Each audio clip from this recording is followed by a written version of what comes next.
Hour. I'm Andy. And I'm Sherry. I'm Colette. Yeah, the gang's all here. Anyway, so we spare no expense on those audio samples. Nothing but the best for you. Oh my God, so funny. We actually did do a show last month, but due to technical difficulties, we were unable to post it. So I'm sorry you guys had to wait so long for another one, but you're going to get a twofer today. So hello. So Sherry, do we have any housekeeping issues we need to discuss? Nope. That was easy. Yeah, that was. Well, so we're not doing a live show for you all right now because YouTube changed how we're able to do the live shows, which is how we ran into the technical difficulties last month. So now we're in Skype. We're recording from Skype. Hopefully in the next month or two, we'll figure out how to get OBS working properly. And hopefully I'll have a better nice. So that shows up now because that didn't show up before. Yeah, it showed up.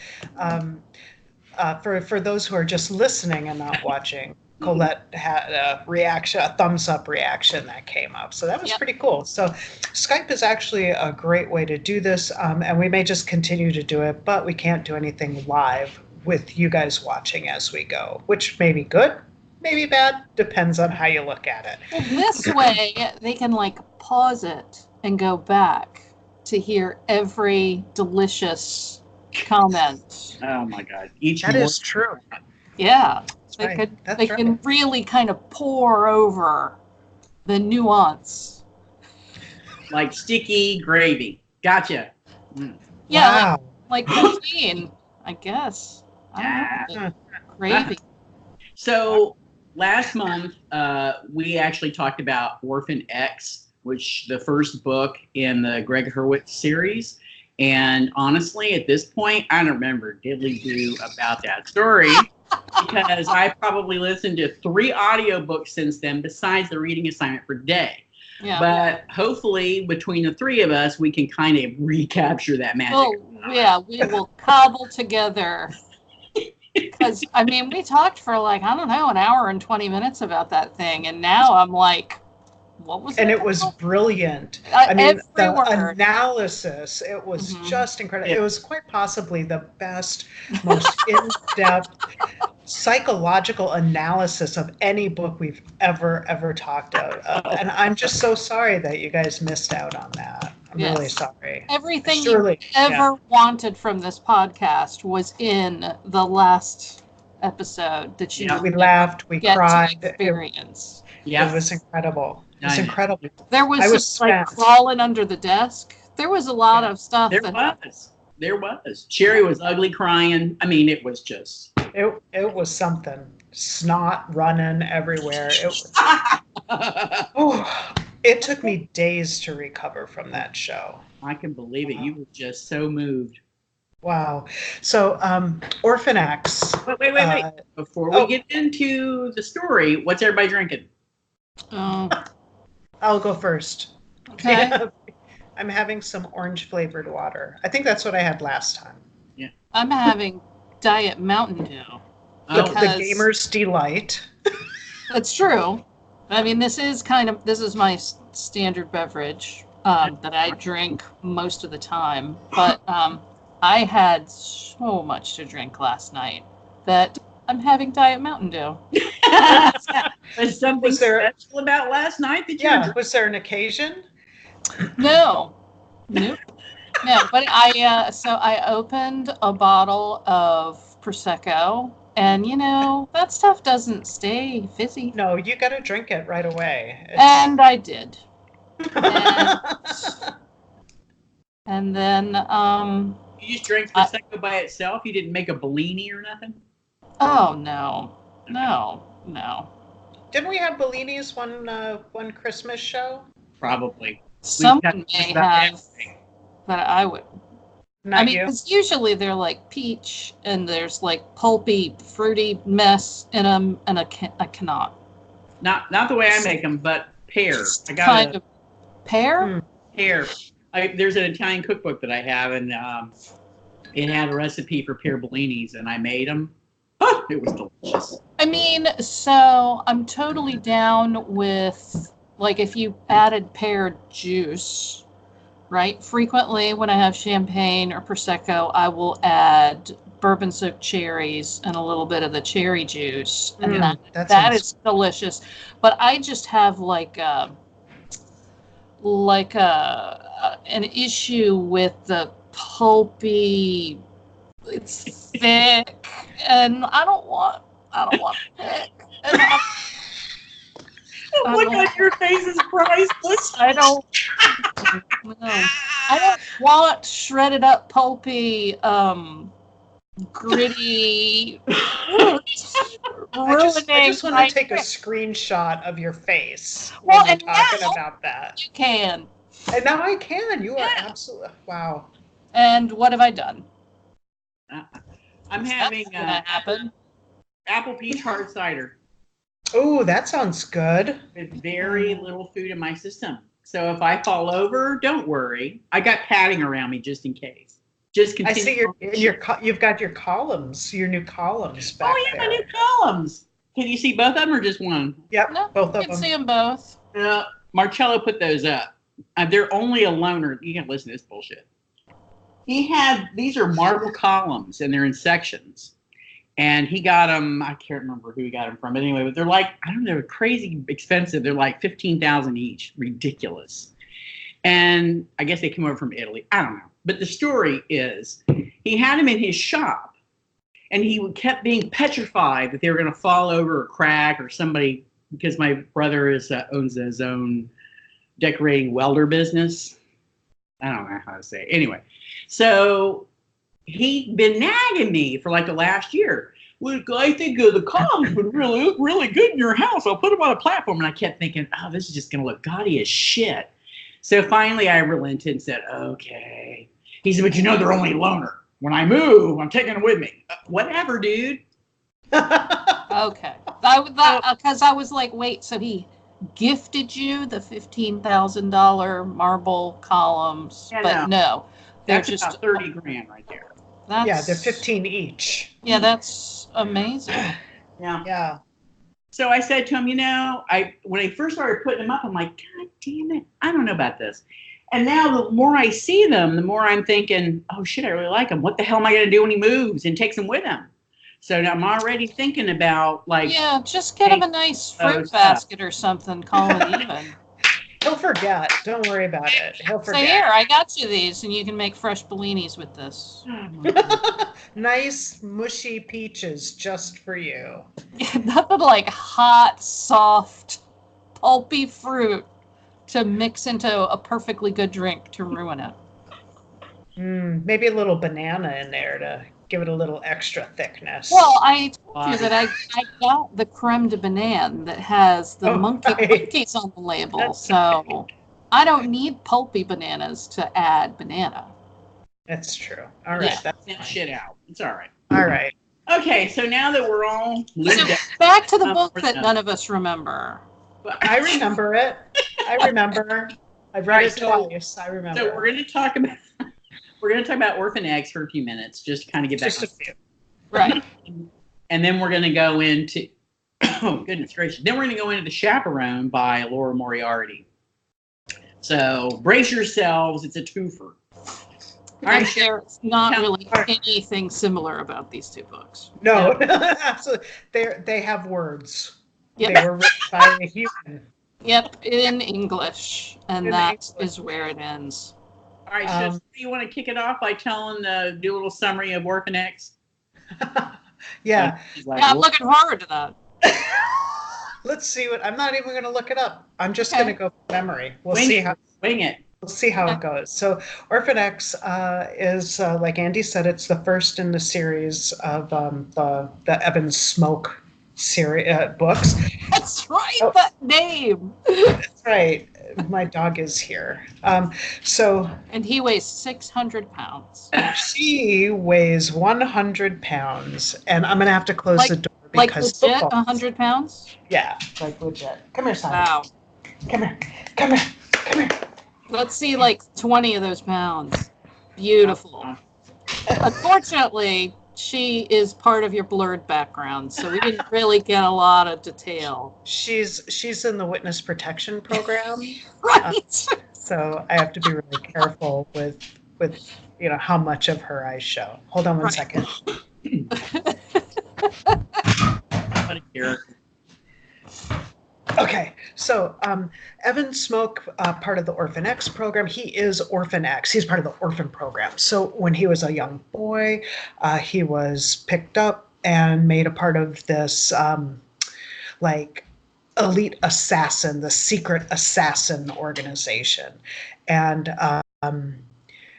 I guess he kind of retired and has literally unlimited money. Like they just print it up for him and he gets whatever he wants. I still don't really understand how that part of it works. So he's like, imagine like Jason Bourne, or, oh, that was the other thing that we were talking about, is all the J names. Jack Ryan, Jason Bourne. Jack Reacher. Right. So just kind of think of like the series of books is very much like one of the Mission Impossible movies or something like that, where it's like over the top. He is this thoughtful, flawed character who can kill people just essentially by looking at them. He really is. Yeah, assassin with a heart of gold. Right. So he's retired. He's really he's hiding, really. And what he does is he is what's known as the nowhere man. And he gives his phone number to somebody, or I don't remember how it started, but he gave his phone number to somebody, this 1-800-nowhere, to nowhere. And people call him when they need help. And so part of the book is him helping people like victims of domestic abuse, human trafficking, sex slaves, all of this type of thing. And while that's going on, he is also the target of a plan to eliminate all of the orphans. Oh, that might have been a spoiler, but whatever. So, and then there's some questionable stuff going on with the people too that he's helping. In post-production, can you go in and like add a little spoiler alert bubble? Probably, or something? But we're already on the there's the fourth book is out, and there's a few little short stories that go. It's been out a while. They're trying to eliminate the orphans. I think you find that out pretty early on, I guess. Maybe not. It might have been the very last thing that's discussed, but there you go. Well, I would, at a minimum, I think it's in the last half of the book that you figure out. Right, because he doesn't realize that he's the target right away. But he is. So there's that. But we won't tell you how all of that goes down. Yeah. At least not yet. We'll ruin that for you in just a couple minutes. Sure. Okay. So in between, in the middle of all of this action and intrigue and murdery goodness, we have his mundane life as a resident in a condo. And his biggest problem seems to be not going to the homeowners association meetings. People are very upset about that. And he also has a budding relationship with the district attorney and her young son. And, you know, on many books that we've talked about over the years, Colette will latch on to this one thing that is just over the top ridiculous or just really niggles at her. Case in point, the Killing Cupid toilet. The toilet scene. The toilet Yeah. scene in the Killing Cupid It's book. true. I highly recommend you. Well, but If you haven't seen that show or listened to it, I highly recommend you go over to the Cocktail Hour website, cocktailhour.us, and search for Killing Cupid and enjoy the show. Oh my God, Okay. that's good. I mean, it's not like that was the only thing. No. There were lots and lots of things. But I was It's a horrible particularly book. passionate about that scene. Yes. Yes. Yes. Mm-hmm. Okay, so what's the scene you're referring to, or the niggling thing in this particular book? I assume This was the balloons. Yeah, the fact that the child has, I guess, a helium tank in his room, and because he sends messages 9 floors up Literally to 9 this guy, floors. 9 floors up on a balloon string, and dude gets it immediately because he has special laser He's got spidey alarm. sense Yeah, for the balloons. he's got, magical alarms. And as the helium balloon tinks on the side of the window, which is bulletproof and multi-layered. His penthouse apartment goes on lockdown because science. Don't really know, but yeah, this guy, it just, it's pretty over the top. If you enjoy the very James Bondy kind of, all the gadgets and only the gadgets, but not stuff. Seriously, how long of a string would you need for to go 9 stories up? Plus, I mean, if you take into consideration the wind, I mean, it wouldn't just go straight up, would it? No, I wouldn't think so. You're going to need at least, 100 yards? I have no idea. I mean, that would be the length of a football field. That seems excessive. Yeah. Feet, sorry. Because you figure unless there's vaulted ceilings are about 10 feet high.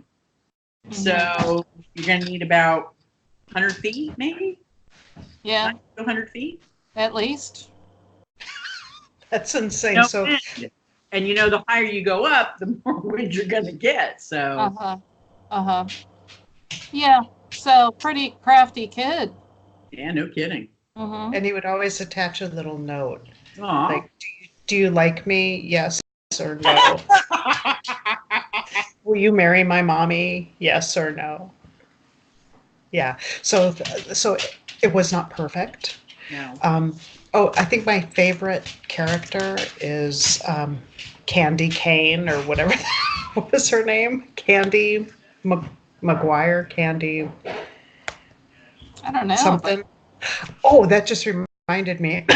In the second book, she kills somebody with a candy cane. Is that how she got her moniker? How do you kill somebody with a Just got it really up the nose pointy. into the brain, Polly. I think if I remember correctly, she got him in the neck. Okay. I was just like, where do you need to shove that for it to kill you?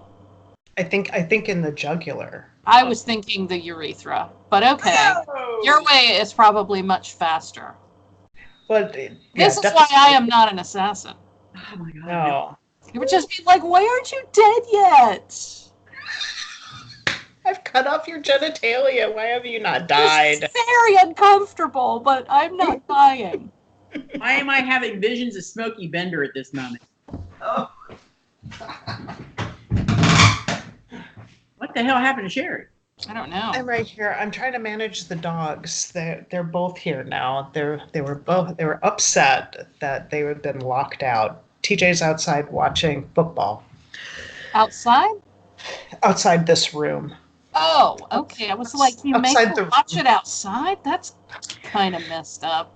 Clearly you know nothing of my wife because she cannot be made to do anything. Huh. And if I do want to try and convince her to do something, I have to do reverse psychology so that she thinks that she's not doing what I want. And she's injured right now, so it's worse. She broke her foot. 3 weeks ago.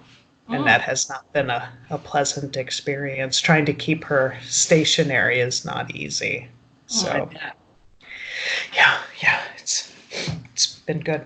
All right, so what would we say overall? I mean, I know we didn't talk about this book all that much, but overall, would you recommend it to somebody? I did.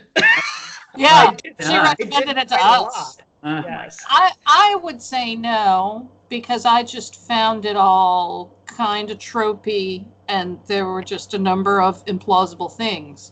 But I think it's funny that Sherry is the one who just gave a synopsis completely extemporaneously, and even she did not sound like, I liked it less the second time.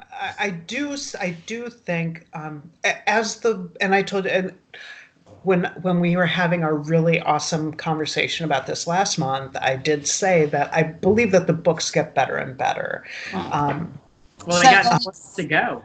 So it's possible that you thought it was pretty good when you read it the first time, and then you read the subsequent books in the series, which got better, and that made you think that the first one was awesome, and then when you went back and listened to it again, you were like, oh my God, this is not awesome. Yes, I would say that would be correct. Okay. Yes. Yeah, it did not hold up. But I did like the second one better. And each one had a very different tone. They get more serious. You really get to know a lot more about Evan. And I mean, he's still that flawed. You know, I mean, you still have a lot of the cool gadgety things, but I don't know. I liked it. But yeah, there's a lot of stuff that, when you talk about implausibility, that this phone number that he has, this 800 phone number that he hands out to a single person and says, give this to one person who really needs it. And then he just sits around and waits for that one person to contact him, however many weeks or months or years it takes for that to happen.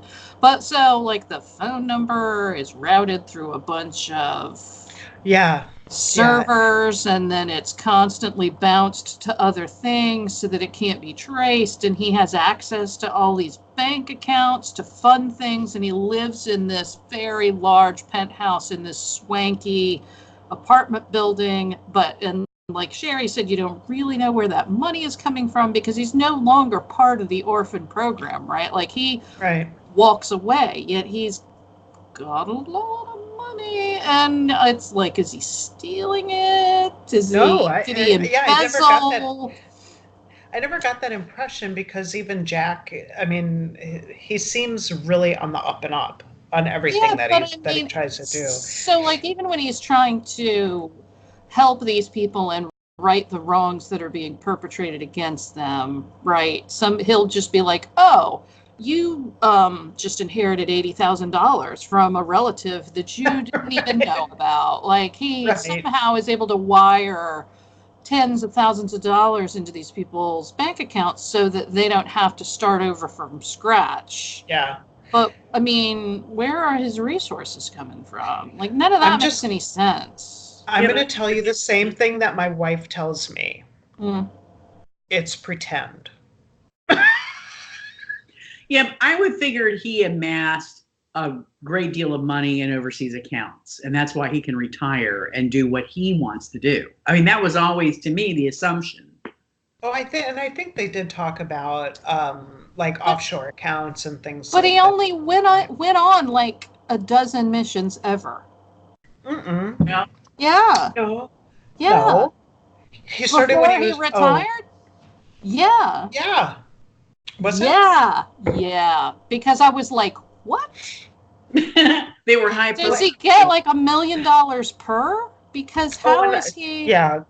Well, and I think one of the other big things that we talked about before was he has the worst judgment of anyone and makes the dumbest mistakes.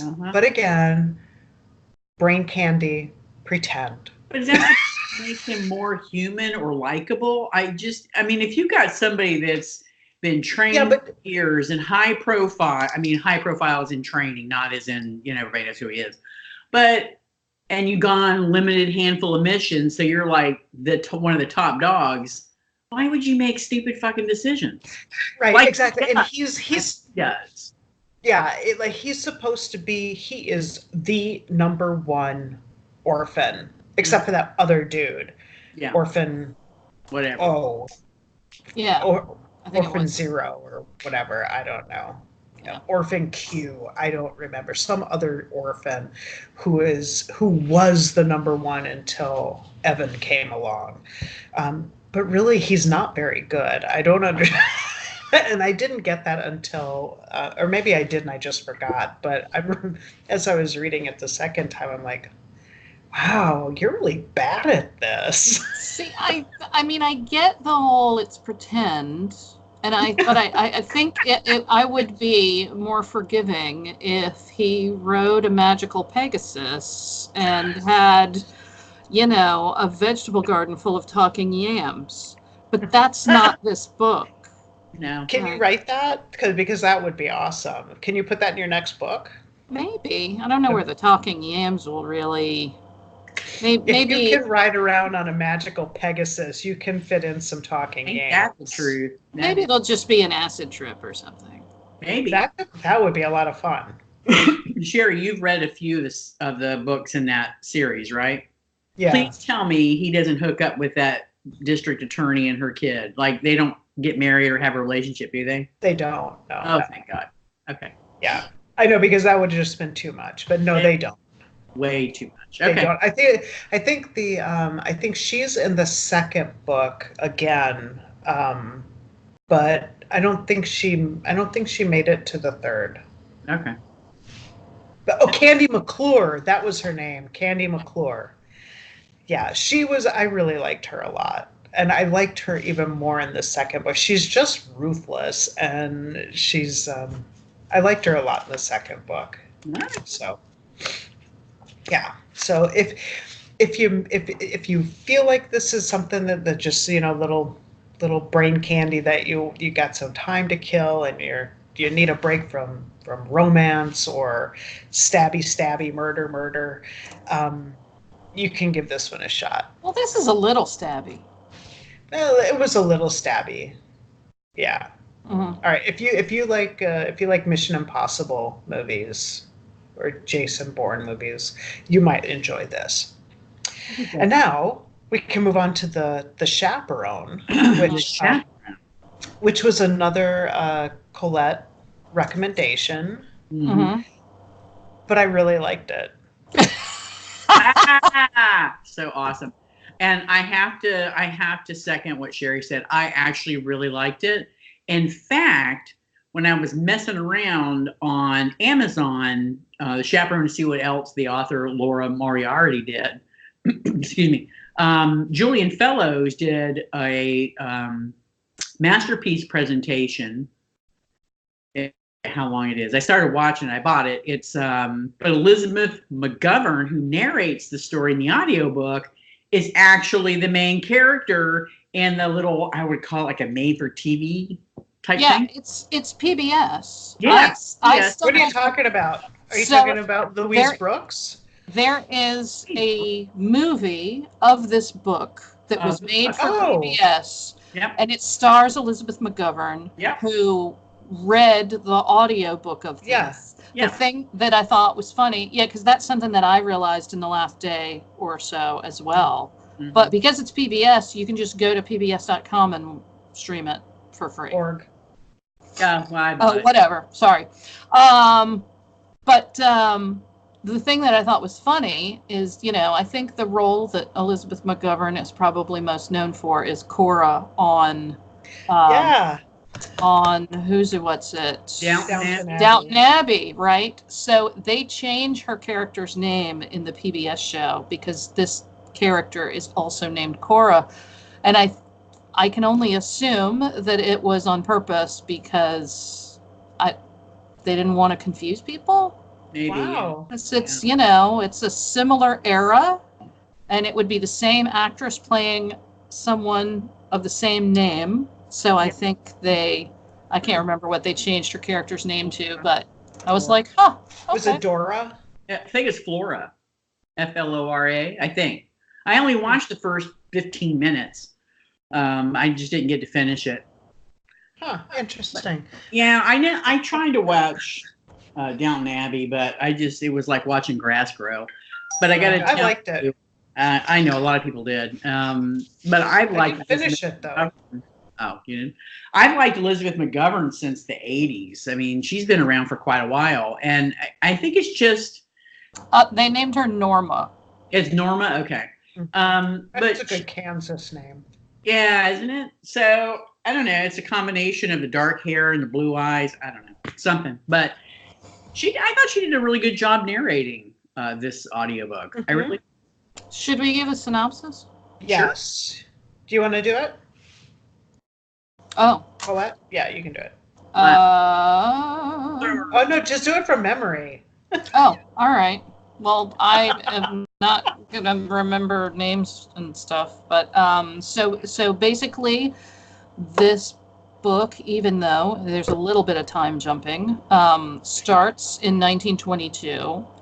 And a young 15-year-old Louise Brooks, who, of course, would go on to be the most famous actress during the silent film era, is going off to New York City to try out for this famous dance troupe, and she needs a chaperone for the few weeks that she's going to be in the city. And so Cora Carlyle, who is a mild-mannered, fairly well-to-do wife of a lawyer in Kansas, and is, I guess, a neighbor to the Brooks family, agrees to go with Louise and be her chaperone because she has this ulterior motive, because she was an orphan, and some of her earliest memories are at this Catholic orphanage in New York City. So her thought is, well, while I'm there, maybe I can find something out about my birth parents.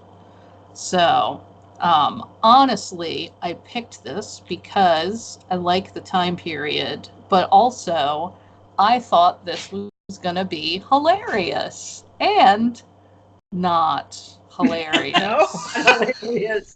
I mean, there's a couple of funny moments, but for the most part,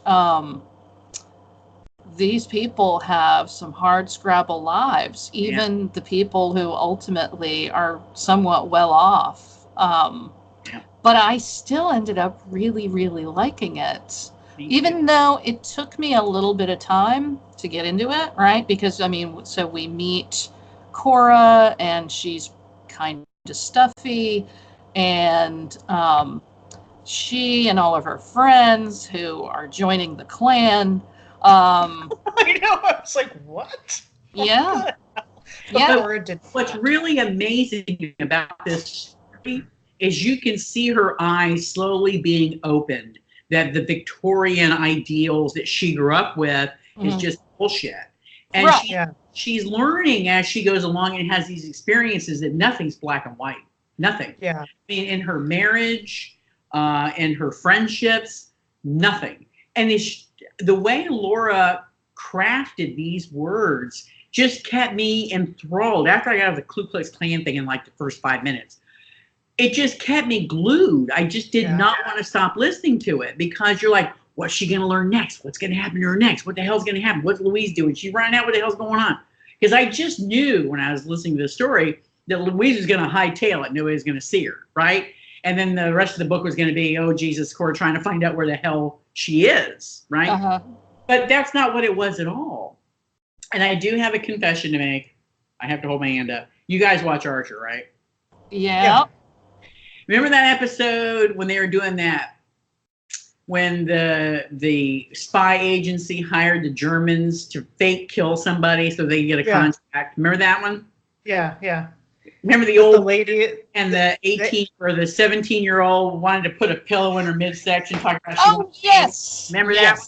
Yes. Whenever when it first came up about that German guy Joseph at the orphanage, my mental picture was this old guy with white hair. I could not get it out of my head. And that's one of the reasons why I bought the Masterpiece version. Yeah, because I'm gonna try and get that image out of my head, this crotchety old German guy. Yeah, because he's pretty hunky in that. I watched the trailer, and he's easy on the eyes. All right, then. I'm looking forward to it. Mm-hmm. Yeah, but it really is.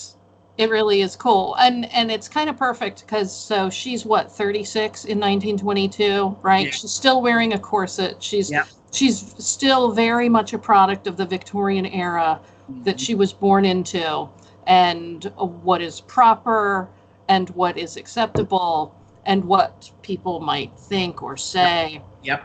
And so her spending these several weeks in New York City with Louise Brooks, who did not give one shit. Which about anyone. Well, which was part of, I mean, I mean, when you think about Louise Brooks, if you know anything about her, I mean, yeah, she didn't give two. You already know that, right? Yeah. So let me just say this.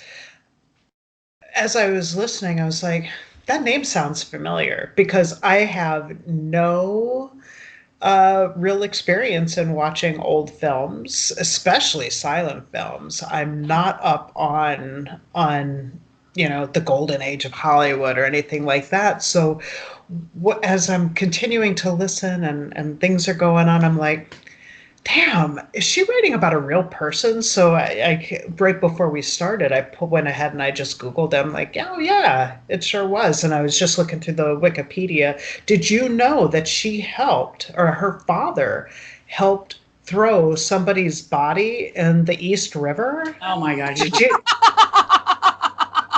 Seriously, after all these years? Seriously? Oh, speaking of all these years, I wanted to bring up that this show is the end of our 9th year. Wow. 9? Yes. Really? Holy shit. Yeah. We started in September of 2010. Wow. And we started off with Colette's book before we even got to meet you. Oh, that's true. And look how bitter we are now. I know. We don't even talk about romances anymore. But, no. Yeah, but I mean, so back to Louise Brooks. I mean, the movie, I feel like the movie that was big for her was a movie called Pandora's Box. In 1929, and then also Diary of a Lost Girl in 1929. But there's this great scene in Pandora's Box where she's at her wedding, right? She's clearly wearing a wedding gown. And this lesbian comes up and cuts in, and they dance together. And pre-code Hollywood is completely different than, once the Hays Code was implemented and you had to keep one foot on the floor if you were sitting on a bed. Yeah. Which made Lucy and Ricky have to sleep in separate beds. Yeah. But somehow little Ricky came out of somewhere. But anyway. His stork brought him in the window. Yeah, I mean, movies were much more realistic back then. And she was a sensation. Yeah. And then this book pretty much tells the story of that, right? So it starts in 1922. You see some flashbacks to Cora's life as a child, how she ends up getting adopted and settling in Kansas, what happens to her adoptive parents, how she ends up meeting her husband. But for the most part... I was shocked. I was very shocked about Alan. I did not see that coming. Yeah, I didn't either. Yeah, I gotta say, there was really nothing predictable about this book, even though she chose to have a secondary character be a very famous person of the era. Yeah. I mean, the path that you go down is not where you think you're going to go, and where you end up is like, holy shit, are you serious? We're going to do this? Yeah. Right. Much longer though, I mean, come on. And I didn't read the blurb at all. you said you wanted, so, oh, I was thinking about doing this, but I'm like, awesome, it's picked. you know, Uh-huh. Went to the library, got it from the library, and so it was all.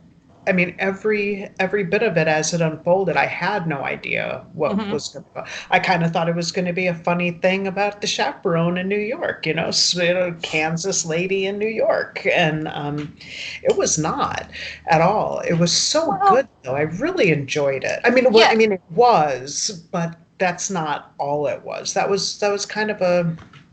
I mean, that was a key part to her awakening, and yeah, it's really the catalyst, right? yeah, And then yeah, the rest of the book really is the rest of her life and how like, that summer in New York City with this 15-year-old impudent, Yeah. sassy and quite damaged young girl, Hmm. ends up changing her life Yep. and the path that she goes down. And that social mores really is just a hot bucket of bullshit. Yep.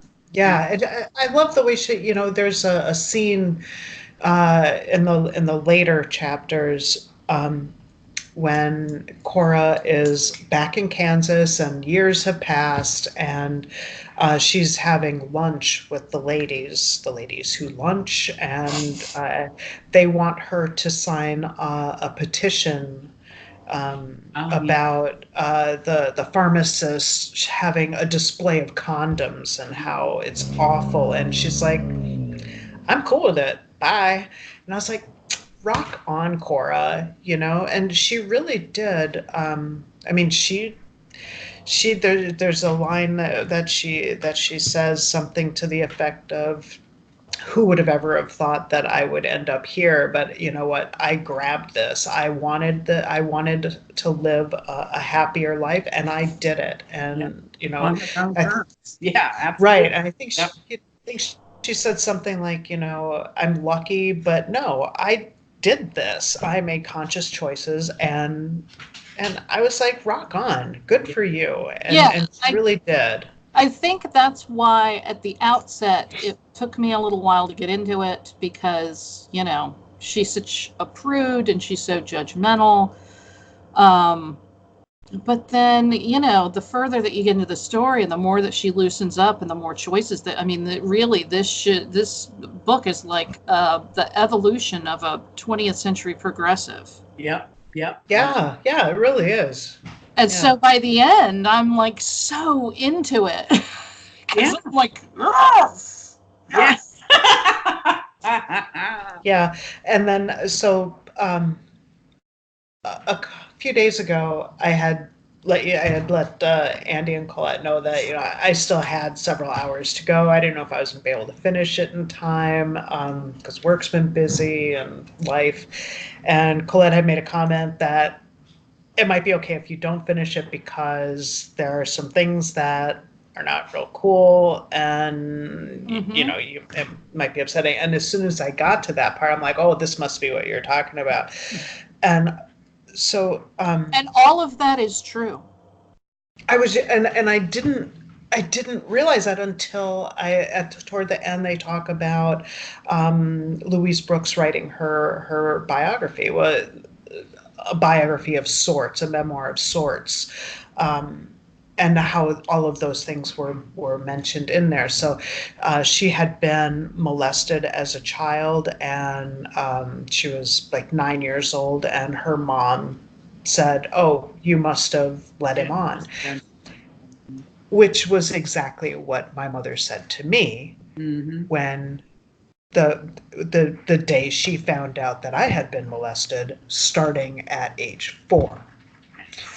And so that was like, wow, wow. So might be more of a common thing than people think, I think mothers it's very. having that. Yep. I mean, it was so disappointing, and it Yep. Well, wasn't.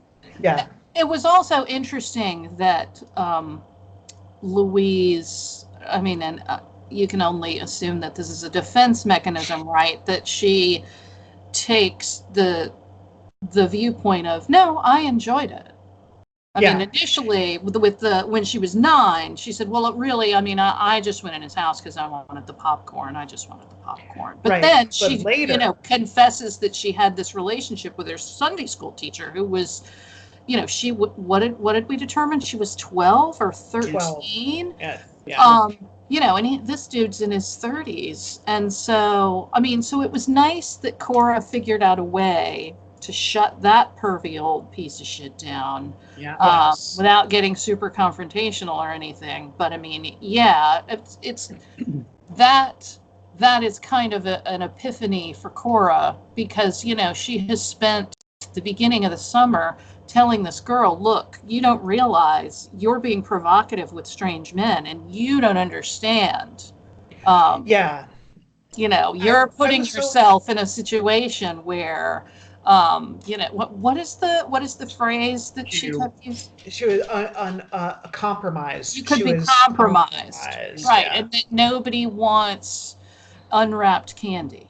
Yeah, and when that one came back later, that was a real gut punch. Yeah, that was. It really was, and she took it that way too. I mean, she knew at that point Cora was really starting to figure things out, that life isn't what she, it's not all black and white, and it's and I thought that something that I think a lot of young women in particular who have been molested or raped, even, one thing that Louise figured out very early on was that she could get what she wanted by using sex, by not even sex necessarily, but the promise of sex, or even the hint of sex. Right. Just being friendly to men.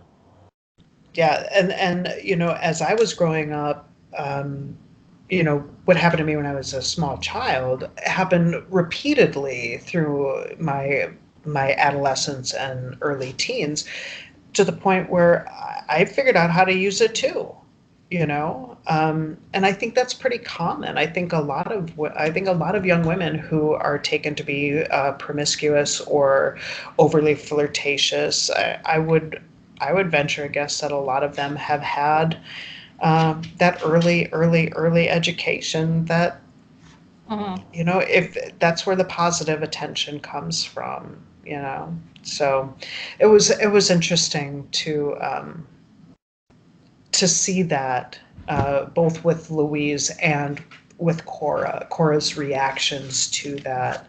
It made me happy that she was somebody's mom, and heard the way that she took to Greta also. I loved that. I want to make a special note, though, for people that are listening to this show. It definitely dealt with serious issues, as just discussed, but they weren't graphic. Right. They're worried about the graphic nature of what we're talking about. You're not going to find it in this book, but the message definitely comes across. So I mean, even there is like a tiny bit of sex in this book, but it's all super clean. It's like just flashes of a scene, and then it's kind of over. I mean, it's more of a relaxing, being able to relax skin on skin. That was one of the mentioned. I think that was like the closest, or a hand on a hip, or a hand on a shoulder. Yes. I really appreciated that from this author. I think she did a very good job in how she presented the story and crafted her words on it. And I got to raise my hand and say, for the first time that I can think of, I didn't mind the flashbacks. Wow. Yeah. Well, there really weren't. I mean, I don't think that there were a lot of really big flashbacks, though, were there? No, there were, because every time, long sections where she would go back to being in the orphanage. Long sections. Oh yeah. Where That's she true. would go back to living with her adoptive parents and what it was like for her to try and start school. And I mean, there were a lot of flashbacks. There were. I guess I didn't really think of them as that because But I didn't. I That's think the way they were done. I think what minimized their because I think my issue with flashbacks is that sometimes they're just so jolting. Yeah. And then it's like, well, wait, where the hell are we now? Yeah. But what she ended up doing was actually doing the flashbacks in order. Yes. Which was nice. Yep. Yeah. So, I mean, it didn't take you out of the mood. It didn't take you out of the story. It just seamlessly slid right into place. And yeah. So, like, the first flashback is when she's at the orphanage, and then the next one would be a little bit later at the orphanage, and then the next one would be how she got out of the orphanage. And I mean, there was not a lot of time hopping. Yeah. So, really, it was like two concurrent chronological stories that you just moved back and forth from. So, I know. That's how to do it. Yep. And I am so impressed. I'm going to look and see of her other stories out there, if any of the storylines, interest me, because she is definitely, I love the way she writes. Just awesome storyteller. I agree. I don't think I've heard of her before. Me either. Thank you, Colette. See, every once in a while, I accidentally step in a good one. I know. There was this one, and then there was, this one was really good. And then this one was awesome. Oh my God, you're so wrong. You guys liked, what was the very first the Caleb Carr one? You guys like The Alienist, right? Oh, The Alienist. Oh, I thought that was Andy's suggestion. Was that yours? Yeah, I thought. Okay. Maybe. Which was the one that you suggested because Laura really liked it? What was it about? I don't know. I just remember you saying, I suggested this one because Laura really liked it. I don't know. I'm going to say, if that was said, and I'm not saying that it wasn't, that we did not end up reading that because... No, we did. Because she and I read completely... I don't think we liked it, whatever it was. I'm going to have to go back over the show list. I mean, I know that because there was a time when somebody suggested The Historian, and that is one of Laura's favorite all-time books. I've tried it twice. And you were like, no. I can't get through it. Well, Andy was like, oh, hell no. Yeah, well, what happened was Sandra Moran, God rest her. Yeah. That was one of her favorites. And she brought it up when we to read it. And I'm like, okay. So I actually got the ebook version. And I started reading it. I'm like, oh, hell no. And then I noticed that the audiobook, I think, is on Scrib now. And I'm thinking, do I really want to try it? I bought that. I bought it on Audible. Oh, my God. Because of her. You know what? I can really appreciate a good tale, right? I think case in point, Laura Moriarty's story that we just read. It was done very well. But when you have to take 15 fucking pages to describe a little village at the bottom of a goddamn mountain, that's too much. I will say, seriously, I enjoyed it as I was reading it. I did. I enjoyed the language. I enjoyed the feel of it. It's got that gothic feel. I liked it. I really enjoyed it while I was listening. But as soon as I put it down, I just never would go back. So I've listened to the first several chapters twice. I think I've even listened to maybe the first chapter 3 times. And I'm not giving up. I do want to finish reading it because, I mean, I will read that goddamn book. Oh my God, so funny. I mean, it's vampires. How bad can it be? Yeah. Right? I mean, you would think awesome, right? I liked what I read, but haven't gotten very far, and it's like an 87-hour book. So Yeah. Yeah, it's a kind of super daunting. duper chunky book. Yeah. So yeah, wow. Yeah. Well, this Now, one I was mean, really good. I get you that exposition, you could have the most amazing plot and you could even have really good dialogue. But if the exposition drives you crazy, then, there's no way. There's got to be a balance. You know what I mean? I understand that people get in love with, a country or a seaside or, some place and they build around it. I get it. But you're not going to convince me to love something because you took 20, 30 pages to describe, a seagull farting on the beach. I just want to point out that I went into my want to read section on Goodreads so that we can start thinking about, maybe what we want to read next. And the very first book on the list is The Historian. No. The very first one that showed up. I can't do it yet.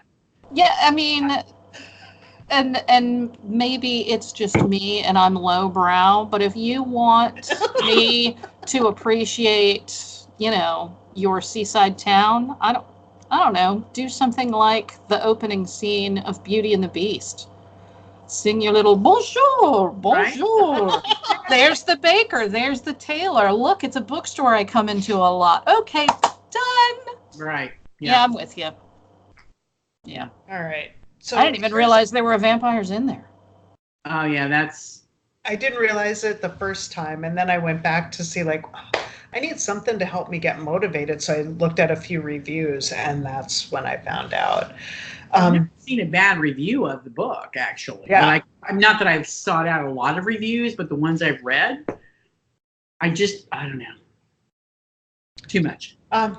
So I've been wanting to read Kushiel's Dart for years. It's a favorite of a few friends, and I just cannot bring myself to get started. So I'm gonna throw it out and see. It's got some BDSM type stuff in it. So I don't know if you guys are. It is, and it's super long. It's huge. What's it called? The book itself or the series? No, the book. What's the book called? The book. It's a Kushiel's Dart. KUSHIEL''S Dart. And everybody who I know who has read it loved it. And I would like to, but I need the proper motivation. Okay, so Phaedra No Delaunay, that's her name, is a young woman who was born with a scarlet mote in her left eye. Sold into indentured servitude as a child, her bond is purchased by Anafiel Delaunay. The same last name? Yeah, that's why she has that last name. A nobleman with a very special mission, ... And the first one to recognize who and what she is. One pricked by Kushiel's dart, chosen to forever experience pain and pleasure as one. I don't know if I can do it. I don't know if I can do it. What the hell? Robert Jordan and a fascinating read. Wait, what? Because most of that got broken up in the beginning. It did. Yeah. So what was that last comment? You want me to read what Robert Jordan said again? Yeah. A very sophisticated fantasy, intricately plotted, and a fascinating read. I don't know. And I do have some friends who I don't think would be that big into BDSM who did enjoy it. As long as it's not rapey, like super rapey. Yeah, I don't want rapey. I don't know. We can talk about that offline.